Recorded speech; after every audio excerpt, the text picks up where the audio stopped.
Charlie Company 1-3 was part of that task force that was tasked with taking back Fallujah.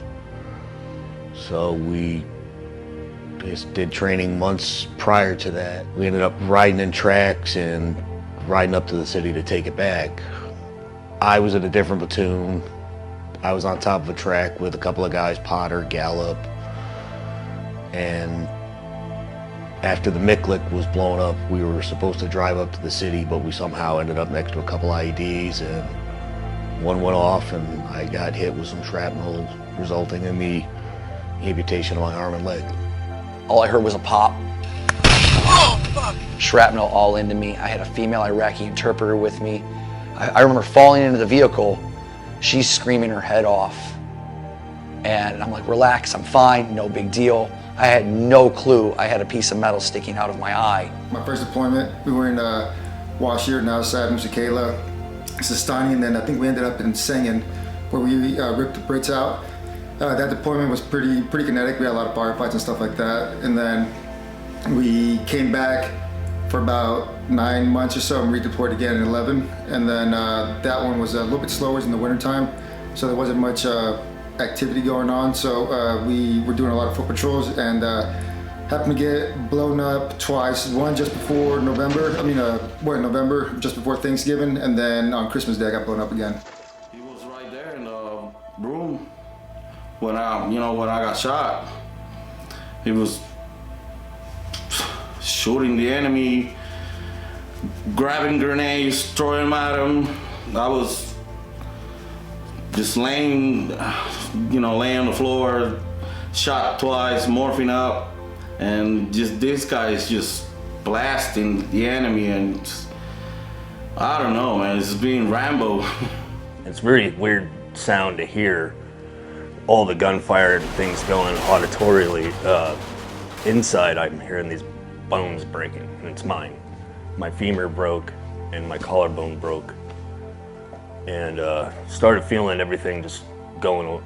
It's over. In November, I was flown back to Hawaii to recover, and I was still going to work. You still have to show up for these formations, and even though you're not doing too much, but medical appointments and rehabilitation. But that particular morning, I was looking at the TV and it said there was a helicopter crash and 30 Marines presumed dead. It's 32. My pack was on that helicopter, and it was our platoon. And that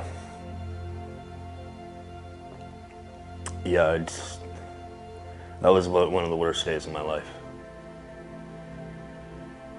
I don't know how else to describe or explain that.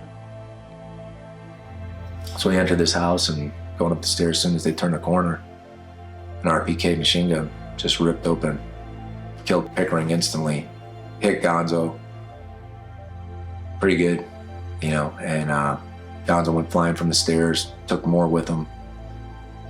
We were about halfway up the stairwell, and and maybe 3 or 4 other insurgents popped out of rooms and started shooting.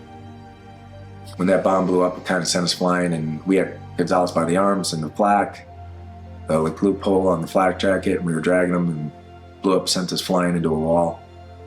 And he took the brunt of the shrapnel in his legs.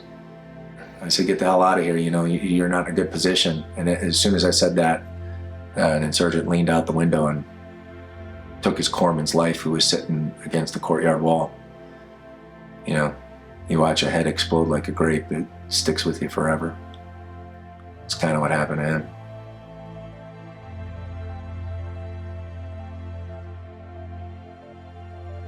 As Chris Kane came a man possessed. I mean, these guys, between AK-47 fire, and I don't know how many rounds they had, but they were just ripping them. They were ripping them faster than we were because we were limited on ammo. And Chris Kane just started, ripping his saw at the cyclic rate. But another grenade would come down.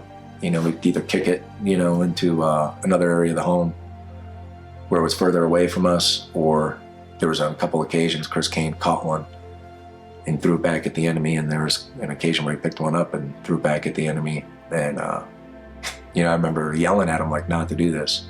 Like I was like, dude, you're gonna lose an effing arm. There was like no light in his eyes. It was just, he was just, like I said, a man possessed, doing some heroic things. And, you know, without him, I don't think we suppressed the enemy enough to even last the next 10, 15 minutes that we did.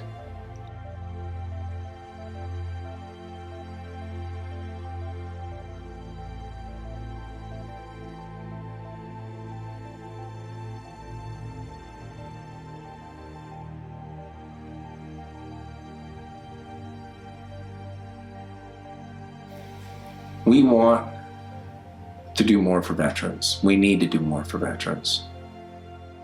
We can't do it alone. We couldn't do it alone when we served, and we sure as heck can't do it alone now. And if you hear this message and you don't get goosebumps, understanding that someone gave everything at such a young age so you could have what you have here today, which is peace, a neighborhood you wake up in without bombs blowing up every day, a neighborhood or city that doesn't have insurgency publicly displaying horrific acts to their people to gain control. We have it really good here. The United States of America is still the best country to live in by far, by far. This country was built on the back of hardworking Americans. Selfless sacrifice and dedication to country and honor. And for any person who ever disgraces that, shame on you.